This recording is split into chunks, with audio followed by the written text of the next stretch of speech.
اعوذ بالله من الشیطان الرجیم. اعوذ بالله من الشیطان الرجیم و سلام علیکم یا حبیبی مخصوصا والنر الایرانی.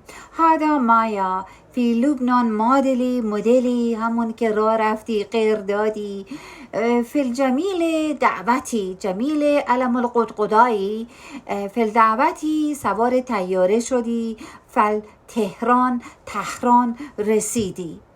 تهران که رسیدی آزادی کامل بودی. ما با همین غیر و قیافه سر و سینه مو دور ریختی. خب کت پوشیدی سرد بود پوشیدی به تهران راه رفتی سلام علیک کردی با ملاها نشست و برخاست کردی چایی خوردی به کافه رفتی رقصیدی غیر دادی آواز خواندی آزادی کامل. و در کنفرانس زنان ویژه شرکت کردی.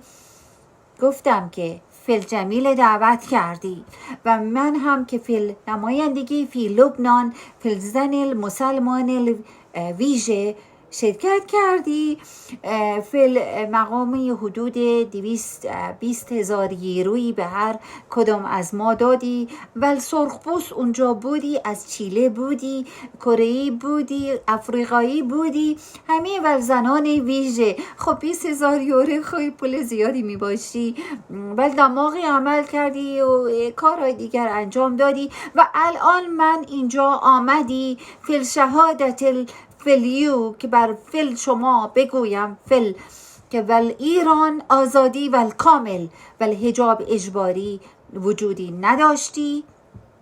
فل زنانی مؤنثی فل بازار و کافه و سینما و فل رفتی آمدی غیر دادی سر سینه نشان دادی مانند من موها بیرون ریختی فل آزادی کامل. ول فل هر کس دیگری به شما چیز دیگری بگوید فل جاسوس و فل امریکی.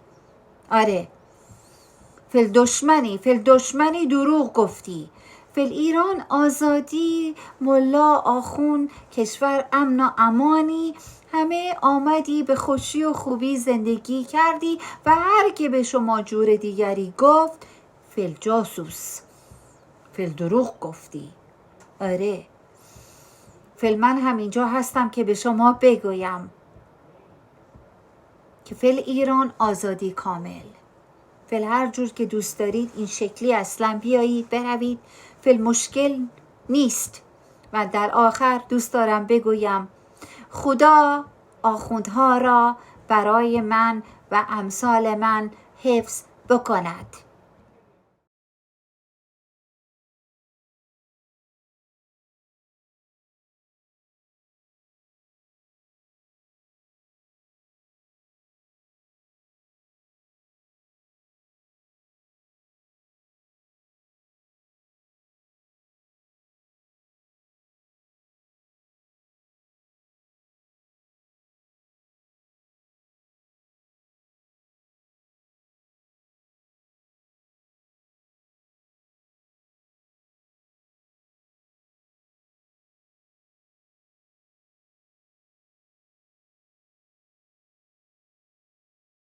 للرأي العام وأفلام مفبركة.